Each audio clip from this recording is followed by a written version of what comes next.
and I had the privilege of mentoring Dave the last couple of years, and his stepfather came all the way from England to be here today. That's, I think, probably the record for traveling for a graduation.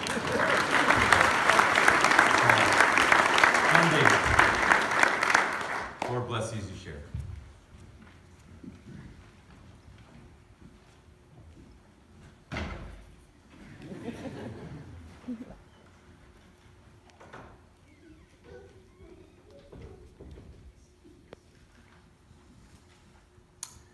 Millar staff, fellow students, and honoured guests. Today is a day full of optimism, full of hope, and full of anticipation. It's here that our 2017 graduating class looks forward to what the Lord has in store for us and our futures. And yet, at the same time, it's entirely appropriate that we pause and take time to reflect with immense gratitude at what God has done in our lives in the last 3 years here at Millar. As a teenager growing up in England, I loved to play rugby, and those of you that know me know I couldn't not mention it. I love to play rugby. It's just so intense. Tim would love it. And I remember one game in particular where both teams gathered on the halfway line, turned and faced the imposing silhouette of Windsor Castle in the distance. It was Remembrance Sunday.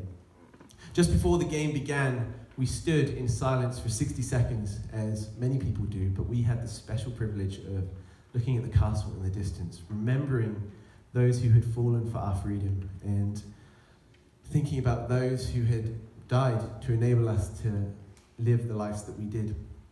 In our young and frankly naive teenage minds, this little game of rugby was our own way of putting our bodies on the line for one another, and in our small way, this was our battle.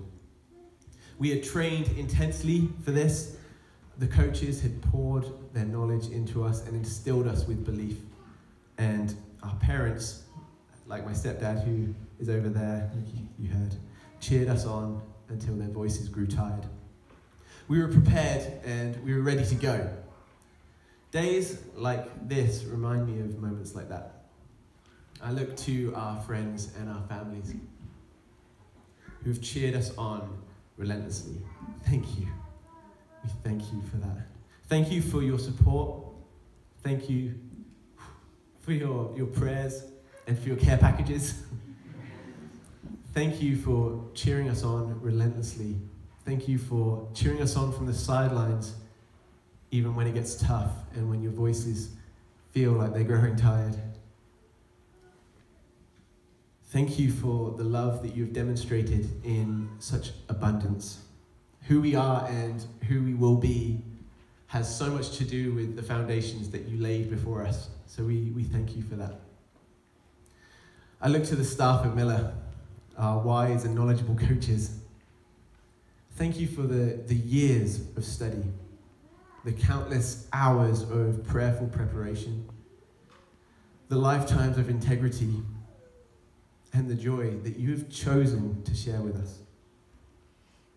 Just like those rugby coaches all those years ago, you have shared your knowledge with us. You have instilled us with belief, but you've done something much more special than that. You've pointed us to Christ. You have taught us that he must increase and we must decrease. And you have showed us that the gospel is central to everything. So for that, on behalf of the students, we thank you. We thank you. Finally, I look to this graduating class, my friends, a team that has trained together, grown together, pursued Christ together. It's been an incredible privilege to journey with you, to grow with you, to run after Christ side by side with you. Thank you for the challenges, for the encouragements,